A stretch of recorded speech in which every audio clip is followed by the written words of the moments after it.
ఒక అందమైన మరియు గర్వంతో నిండిన యువరాణి ఉండేది. ఆమె వద్ద ఒక ప్రత్యేకమైన చెప్పుల జత ఉండేది. అవి ఏ జంతువు చర్మంతో తయారయ్యాయో ఎవ్వరికీ తెలియదు.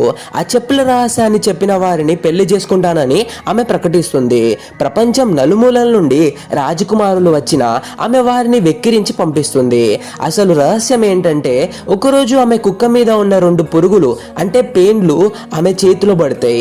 ఆమె వాటిని ఒక పాత్రలో వేసి పెంచుతుంది. అవి తిని బాగా లావు పెరుగుతాయి. ఆ పురుగులు చనిపోయాక వాటి చర్మాన్ని తీయించి ఆమె చెప్పులు చేయించుకుంటుంది. ఈ రహస్యం ఎవ్వరికీ తెలియదు. ఒక తెలివైన రాజకుమారుడు రహస్యంగా యువరాణి గది వద్దకు వెళ్ళి ఆమె తన పని మనిషితో మాట్లాడుతుండగా ఆ రహస్యం వింటాడు. నెక్స్ట్ డే అతను బిచ్చగాడి వేషంలో వచ్చి అవి పురుగు చర్మంతో తయారైనవని చెప్తాడు. నివ్వెరపోయిన యువరాణి తన మాట ప్రకారం అతన్ని పెళ్లి చేసుకుంటుంది. పెళ్లి తర్వాత అతను ఆమెను ఒక పాత గుడిసెకు తీసుకువెళ్లి పొలాల్లో పని చేయిస్తాడు.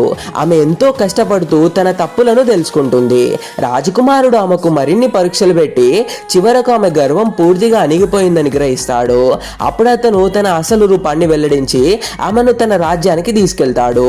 ఇద్దరు సంతోషంగా ఉంటారు. ఇందులో నుండి మనం ఏం నేర్చుకోవచ్చు అంటే, అతి గర్వం మరియు ఇతరులను తక్కువ చూడడం వల్ల మనకే నష్టం కలుగుతుంది.